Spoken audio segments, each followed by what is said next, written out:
What's up, Cowboys Nation? Welcome back to another video here at the TGRDC show. Before we begin, be sure to give this video a like and hit the subscribe button for more Dallas Cowboys content.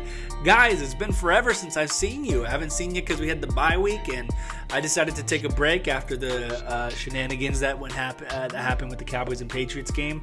A lot of stuff has happened since the bye week. Good things, some developments. But as you guys know, this is the pregame prediction video. I will let you know that I'm actually filming this in the middle of the week. I will be traveling, so I actually cannot film the day of Saturday here leading up to the game. So my information may be a little bit out of date in terms of injuries and who we're looking at. But regardless, prediction's going to be the same. It's what I expect to see and what I expect to be the outcome. But it's good to see you guys. In the meantime, the channel did grow. Thank you so much for 1,000 views on the season prediction video. Right now, guys, I hate to brag, but your boy here is 5-1. It is something that I called. It's something that I predicted here at the beginning of the season, even before the season started. So anyways, besides that, let's jump into today's video. There's a couple things that we should know. Cowboys are 5-1 coming off their bye week. Vikings are 3-3. I think anytime these two teams meet, it's a very exciting game. Last year was hands down the game of the year for the Cowboys. We won 31-28 with Andy Dalton as our backup quarterback. We went into Minnesota and won a game that we probably shouldn't have, but I will always say this, that last year sucked in a lot of ways, obviously, but I think we got to see a really good coach in terms of Mike McCarthy and seeing him coach us up to a win, which is pretty awesome to see. And I remember watching that game and just being happy that we had a coach like that. And so, and then the year before that, I'm not going to reference it too much because those were Jason Garrett days. But, when they came into AT&T Stadium, the Vikings did beat us on Sunday Night Football. This game is Sunday Night Football. So, if you believe in superstitions, there you go. Anyways, couple of developments coming back here. La'el Collins is back, but he's not coming back as a starter.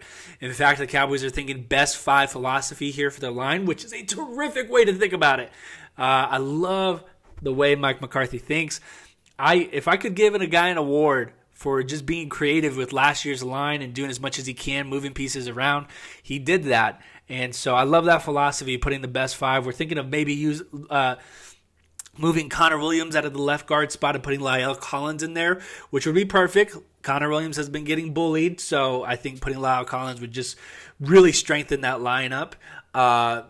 The idea right now is that Steele's going to be starting. Terrence Steele is going to still have the start, who's been doing a terrific job. That's probably one of the biggest surprises that we've had so far this year is the fact that we have depth and we have a lot of flexibility with our offensive line, which is incredible. And so that's the information I have right now. I love the best five philosophy. You got to give La'el Collins some reps to kind of get back into that Sunday football action.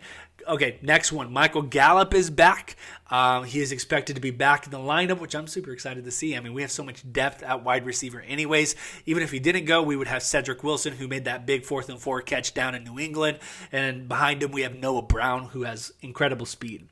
Another development, DeMonte Casey. As soon as the Patriots game was over, kind of earlier in the week, he was arrested. So I'm not exactly sure what his game status is. But again, I think the safety spot, although we don't have a premier player in that spot, we have Javon Curse, but I do believe we have some depth there, especially with Donovan Wilson. I believe we should be fine. Casey has been a great addition to the team this year, but I expect us to be fine. I don't think we're going to get burned in that spot as bad as he got burned on that play against New England. Anyways, so Dak injury, big news, right? Dak injury, had the calf injury on the final play against the New England Patriots in overtime, throwing the touchdown. It's said that he's making progress. Shouldn't be as alarming as maybe a lot of people want it to be. He's expected to start. I know that's a big headline. A lot of people were talking about during the bye week. Me personally, I never worried about it. It's unfortunate. Obviously, I wish it wasn't the case, but I don't expect it to be a big deal, especially with the way our team is playing and how balanced it is. But anyways, that's pretty much it. That's your latest developments going into the week, and those are kind of the big highlights you should know before the game starts and kicks off. And so let's go ahead and get into my 3 things that I'm talking about here, the 3 reasons why I believe the Dallas Cowboys should win come here Sunday Night Football. I think Mike McCarthy is going to have these guys ready. I think if we're talking Jason Garrett era, I'm a little bit worried coming off the bye week. Anytime we've had the bye week in the middle of the season or maybe a first-round bye, I've always seen that Jason Garrett's been ill-prepared. Something with not keeping the momentum and not getting it right. We've always come out sluggish. This one, it's kind of hard to tell, guys. It's kind of hard to tell. I can only speak to what we've seen throughout the season. I think Mike McCarthy and these coaches are going to have these guys ready. I think it is going to definitely be a tough competition. I think it's going to come down to the final drive. I don't think the Minnesota Vikings should be taken lightly at all. They are a well-coached football team. They have their starting quarterback. They have a great running back there, Dalvin Cook, who I'm still not sure about his status at this point, but let's expect him to start. But that guy, if he can run against our defensive line, again, that's going to open up a lot of stuff against our defense. So the first thing I got to say, got to stop the run game. And if we can stop the run game, that gives us a good reason to be able to win this game on the road. On the road, we're 2-1, guys. And anytime we've seen ourselves on the road, the Bucs, the Chargers, or the Patriots, it's coming down to the wire. It is a hard fight when we're on the road. It's not as easy as it's when we're in Arlington playing in our stadium. And so, with that being said, there's a couple of things we got to talk about here. Besides stopping the running game, and I do believe our defense is capable of that. I was going to talk about this last, but kind of like going with the flow of the conversation in the video. Are we going to be more disciplined coming out of the bye week? Before the bye week, especially on the road, we saw a lot of boneheaded turnovers. We saw a lot of self-inflicting penalties that really held this team back. I'm still reserved on this team. I love the fact that we were 5-1 heading into the week, and I know we have a lot of talent, like I've always said. But just a reminder, the Chicago Bears were 5-1 last season at this time. Not to say we're the same as the Chicago Bears, because God knows we're not. But I'm just saying, when we look at a team in that perspective, we know that it's a long season. I've been saying this all season long. It's a long season. A lot of things can happen. Injuries, developments, all sorts of things. And so, great start, but we need to be more disciplined. I talked about it against the Patriots in that game in my my post-game reaction video.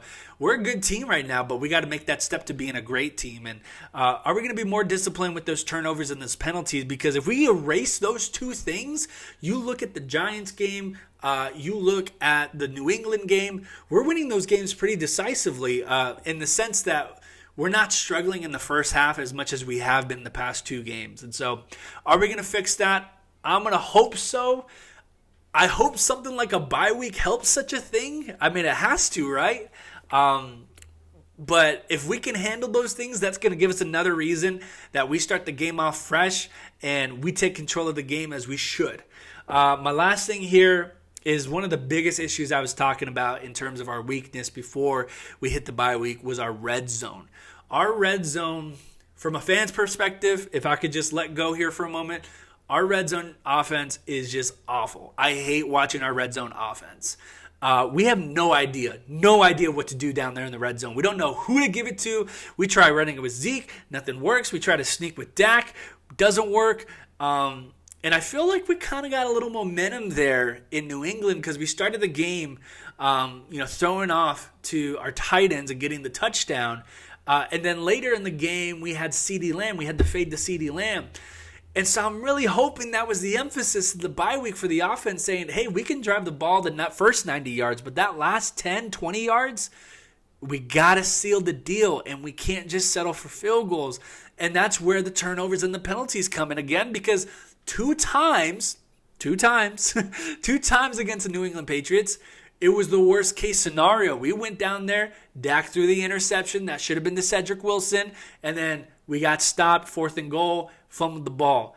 That cannot happen ever. We are supposed to be a better team than that.